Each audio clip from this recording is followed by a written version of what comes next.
guys, it's Cece, and today I am here to talk about the books that I want to read in the month of April. So I have already posted one TBR as it relates to April. That was my Prideathon TBR, which is currently happening. If you want to go check out that TBR, I talk about a ton of queer books that I'm planning to read, that I might read. There's a lot in there, so if you want to know what I'm reading during the week, go check that video out. And today I'm going to be talking about what I plan to read for the rest of April, because it's not just 1 week long.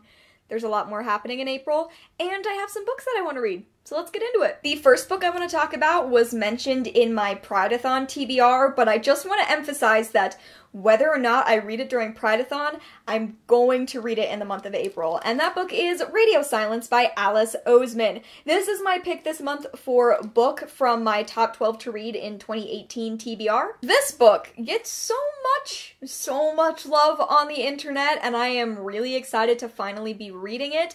The main character, Frances, is bisexual and biracial, which is one of the reasons I'm drawn to it. Gotta love my queer protagonists. But also, this is a book with a male and female protagonist who don't fall for each other. It's just about them being really excellent best friends. And everyone always talks about the fact that it's just like captures the millennial experience, which is kind of fun. Basically, Frances is really obsessed with this podcast called Universe City, and then the guy who creates Universe City contacts her and asks her to collaborate on a project. So they kind of spend the summer becoming best friends, and I've just heard absolutely nothing but incredible things. I really want to read the rest of Alice Oseman's books, but here is the first stop. Here's where I'm going first. Maybe someday I'll read Solitaire. I definitely think that I will be reading I Was Born for this when it comes out. Radio Silence is up first. Whether or not I read it during Prideathon, it's happening. Next up, I have an arc that I am so excited to read, even though the book already came out. Oh well, I'm really behind on all my arcs, but the book that I'm planning to read is Emergency Contact by Mary H.K. Choi, and I am so glad that Simon & Schuster sent me this book. It was on my most anticipated releases video, like my part 2 video. Look at this cover. Look at it.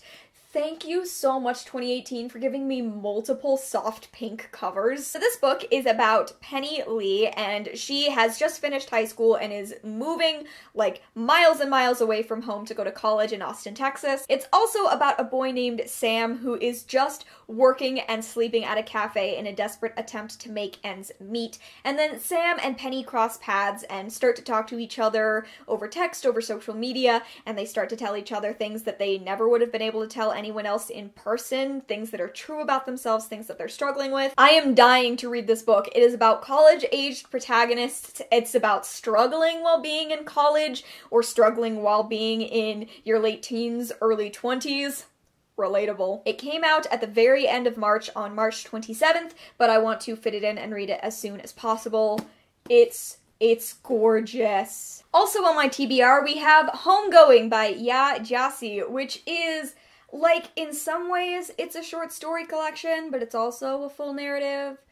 That's kind of what I know about Homegoing. So it begins in Ghana in the 18th century, and it's about two half-sisters who are born in different villages. One of those sisters marries a rich Englishman, and one of them is sold into slavery, and each progressive chapter of the book follows another one of their descendants, so it just kind of follows this family line from both of them, seeing how they extend out across time, across distance. This is another book that I've heard almost universally incredible things about. It was BookTube's biggest book for a little while there, and I made my mom read it before even I read it, and she said I'm gonna like it a lot, so that's what I'm gonna do. I'm gonna read it in April. Next up, we have a book called The Witch Boy by Molly Knox Ostertag, and I'm gonna talk about this in other videos, but this is a lovely, lovely gift from my wonderful BookTube friend, Sylvia. Her channel is Wish Fulfillment, and I adore Sylvia, so please go check out their channel. And I'm so excited because Molly Ostertag is Noelle Stevenson's girlfriend. I'm obsessed with them on Twitter. I like ran into them once when I was going into a convention. They were on their way out to lunch, and across the way I just saw Noelle and Molly, and I was like, hold it together. Don't yell at them. I didn't. I held it together, but I love them so very dearly. This is a book about magic and traditions. It follows Aster, and everyone in his family is born with magic, but the boys grow up to be shapeshifters and the girls grow up to be witches. Only Aster can't manage shapeshifting and just wants to be able to learn witchcraft. And then one day during a shapeshifting practice, one of the boys goes missing, and Aster knows he can find him if he uses witchcraft, but he is terrified of jeopardizing his place within this family and upsetting their traditions. This is a graphic novel with beautiful, beautiful art. Molly also worked, I believe, on Lumberjanes for a while, and I love Molly's art. I can't talk enough about these two people and how much I love them and I'm obsessed with them. So I'm really excited to finally be able to read Molly's book because I've been following her work for so long and I'm so proud of her for making this happen. And I can't wait. And the final book on my TBR might seem a bit out of left field, but I assure you it's not. That book is Jam on the Vine by LaShonda Katrice Barnett. I found this book through a variety of means. For a while I was looking for books that are set in college or are about college-aged people. And this book came up while also coming up a lot with being compared to The Color Purple by Alice Walker, which many of you may know is one of my favorite books. I'm gonna read the description of this main character. Ivo Williams, the precocious daughter of a Muslim cook and a metalsmith from Central East Texas. And it's basically about her journey as an African-American woman at the beginning of the century trying to make her way into journalism. Ivo goes through so much at the beginning of the 20th century trying to get into school, not being able to get a job afterwards, and eventually fleeing the Jim Crow South to join I believe it says her teacher and her former lover, who has just started the first ever African-American female-run newspaper called Jam on the Vine. So it's queer, it's historical, it's about Black women and finding their voice.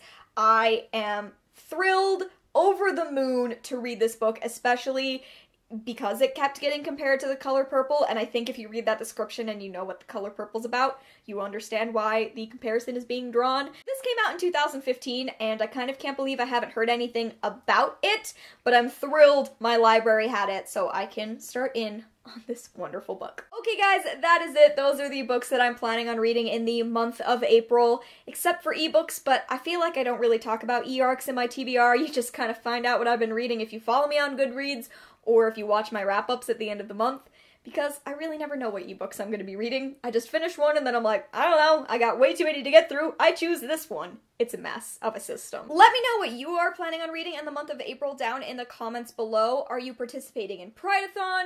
How's Prideathon going for you? All things that I would love to hear about. Thank you so much for watching, and I will see you in another video very soon. Bye!